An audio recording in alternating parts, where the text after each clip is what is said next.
La Bible en un an, le 9 juin, le premier livre des rois, chapitre 7, versets 1 à 51, le livre des psaumes, chapitre 127, versets 1 à 5, le livre des proverbes, chapitre 16, versets 10 à 13, l'épître de Paul aux Romains, chapitre 6, versets 1 à 23.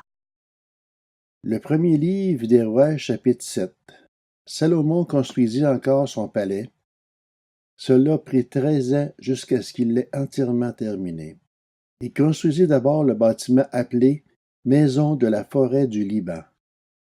Il était long de 50 mètres, large de 25 et haut de 15. Il était construit sur 4 rangées de colonnes en cèdre, et il y avait des poutres de cèdre sur les colonnes. On couvrit de cèdre les chambres supportées par les colonnes. Il y en avait 45, soit 15 par étage.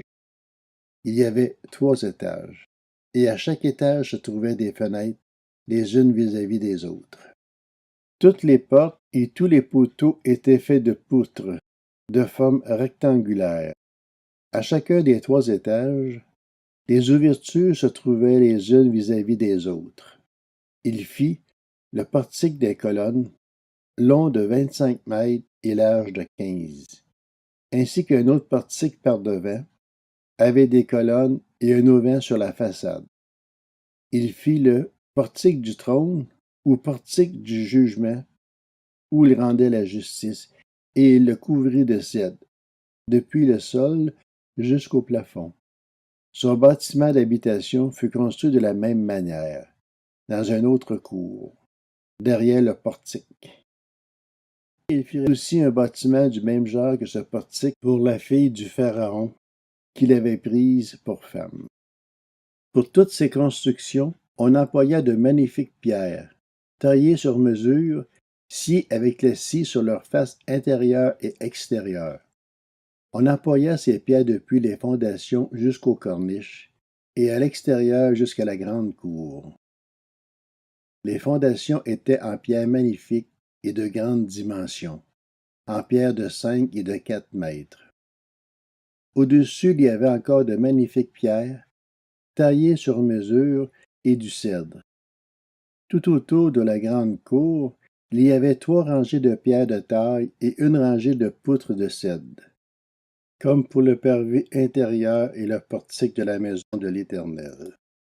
Le roi Salomon fit venir de Tyr un certain Hiram. C'était le fils d'une veuve membre de la tribu de Nephtali et d'un père tyrien, et il travaillait le bronze. Hiram était rempli de sagesse, d'intelligence et de savoir-faire pour fabriquer toutes sortes d'objets en bronze. Il arriva auprès du roi Salomon et il réalisa tous ses travaux. Il fit les 2 colonnes de bronze. La première faisait 9 mètres de haut et on pouvait mesurer la circonférence de la seconde avec un fil de 6 mètres. Il fondit 2 chapiteaux de bronze pour les mettre sur les sommets des colonnes. Le premier faisait 2 mètres et demi de haut, tout comme le second. Il fit des treillis en forme de réseau, des festons façonnés en chaînettes pour les chapiteaux qui étaient sur le sommet des colonnes. 7 pour le premier chapiteau et 7 pour le second. Il fit 2 rangées de grenades autour de l'un des treillis pour couvrir le chapiteau qui était sur le sommet d'une des colonnes. Il fit de même pour le second. Les chapiteaux qui étaient sur le sommet des colonnes placées dans le portique représentaient des lys et faisaient 2 mètres.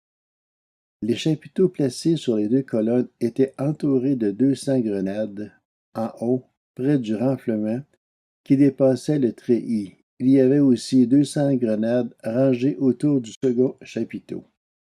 Il dressa les colonnes dans le portique du temple. Il dressa la colonne de droite et l'appela Jachin. Puis il dressa la colonne de gauche et l'appela Boaz. Il y avait sur le sommet des colonnes une sculpture qui représentait des lys. Ainsi fut terminée la fabrication des colonnes. Il fut à cuve en métal fondu. Elle faisait 5 mètres d'un bord à l'autre et était entièrement ronde. Elle faisait 2,5 mètres de haut et l'on pouvait mesurer sa circonférence avec un cordon de 15 mètres.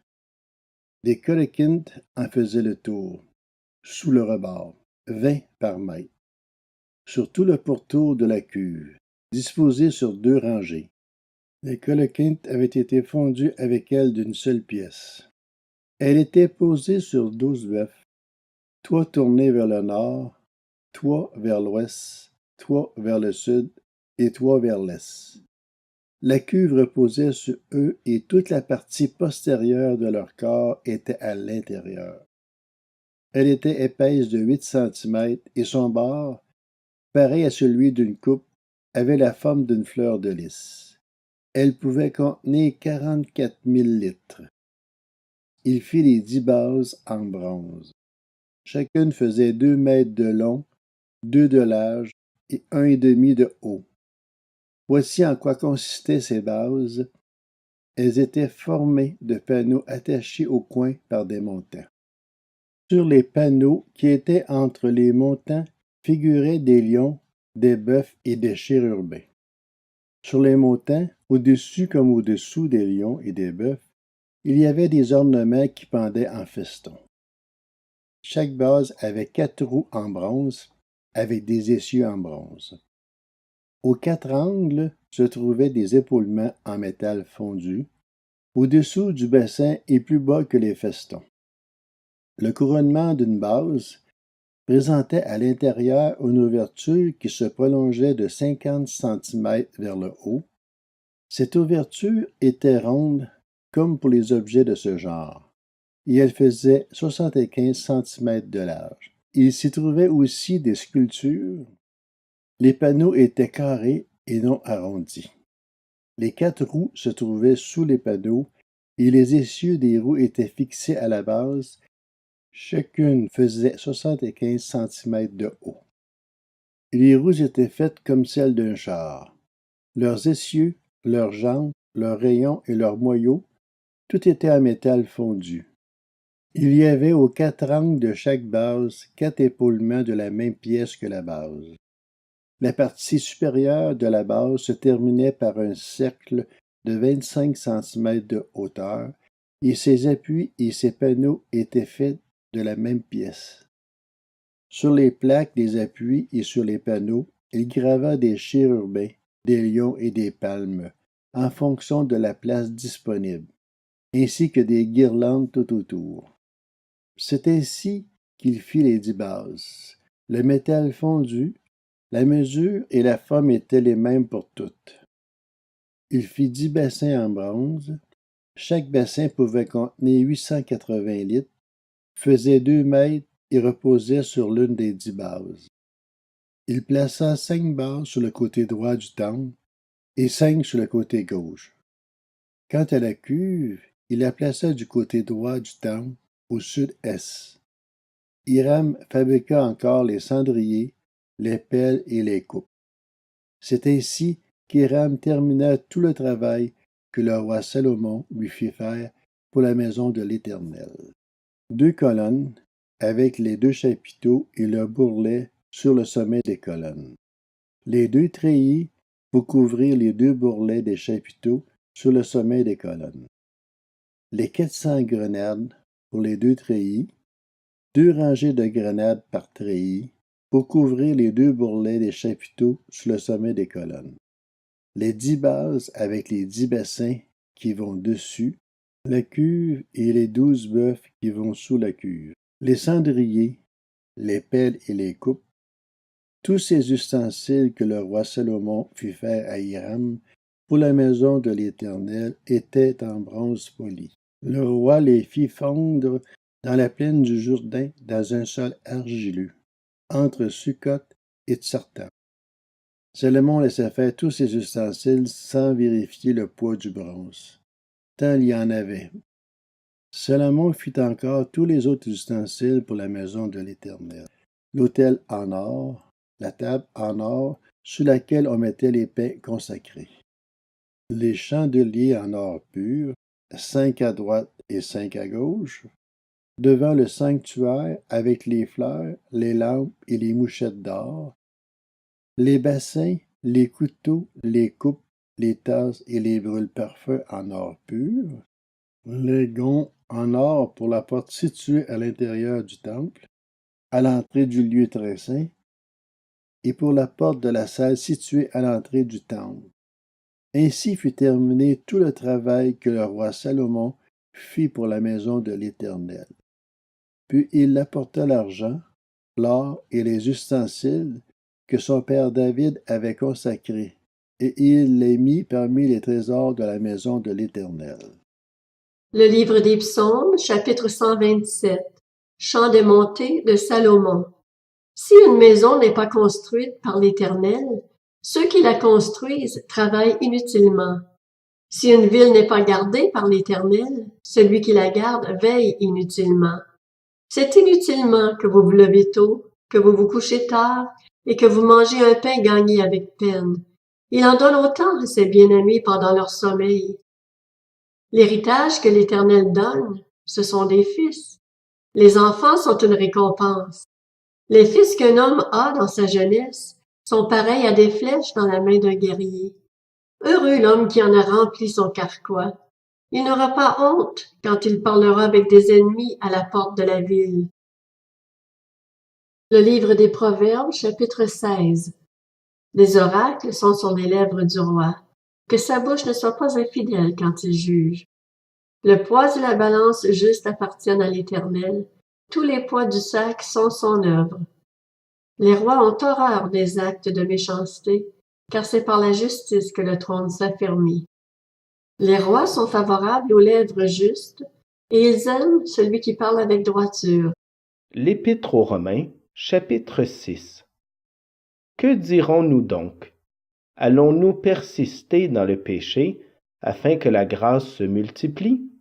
Certainement pas. Nous qui sommes morts pour le péché, comment pourrions-nous encore vivre dans le péché? Ignorez-vous que nous tous qui avons été baptisés en Jésus-Christ, c'est en sa mort que nous avons été baptisés?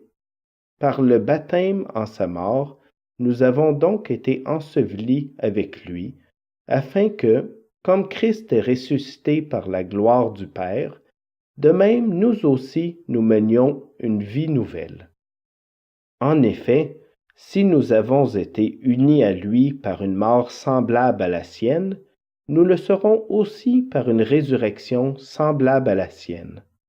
Nous savons que notre vieil homme a été crucifié avec lui, afin que le corps du péché soit réduit à l'impuissance, et qu'ainsi nous ne soyons plus esclaves du péché. En effet, celui qui est mort est libéré du péché. Or, si nous sommes morts avec Christ, nous croyons que nous vivrons aussi avec lui, car nous savons que Christ ressuscité ne meurt plus. La mort n'a plus de pouvoir sur lui.